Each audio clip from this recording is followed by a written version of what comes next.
Good morning. I'm going to give you a little lesson in Horsemanship 101 today while I tell you how God used horses to teach me obedience, control, and a willing attitude. This is a bridle, the bit, and the reins. The rider uses this to give the horse direction and tell him what direction that he wants to take. When a horse takes just a little bit of pressure and he responds to the rider with obedience, that's called having a soft mouth.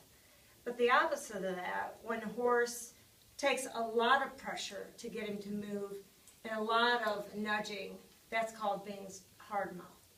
So my husband and I were getting ready to go on a trail ride, and we were in the driveway, and before we had even gotten very far, his horse became very obstinate. I suggested that we trade horses because this horse was really stubborn. But if it wasn't for the fact that I had raised this horse from birth, and he was kind of like a child to me, so I overlooked a lot of his stubborn ways. But also I identified with that horse because I was stubborn and I like to buck a little before I give in. So inside somewhere, I really identified with him, and I kind of would giggle when he would act up inside.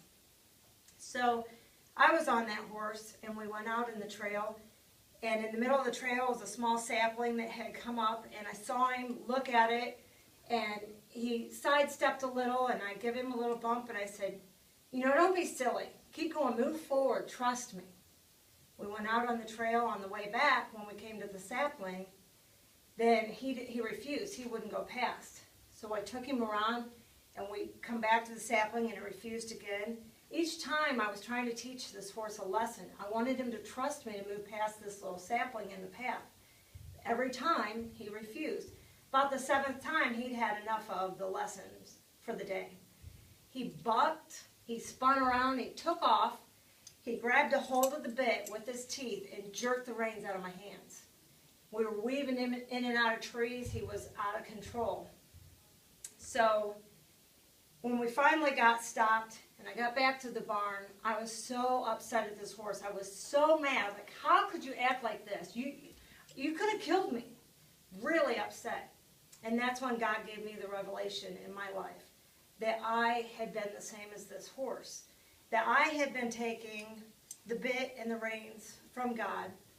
And all the time, didn't God want me to trust Him? Didn't God want me to be willing to go along to His gentle nudging? But from all the years of Him trying to nudge me, I had become, instead of hard-mouthed like a horse, I was hard-hearted.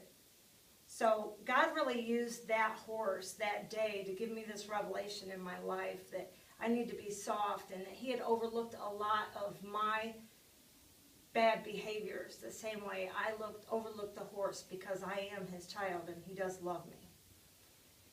So that's the way that God used horses in my life.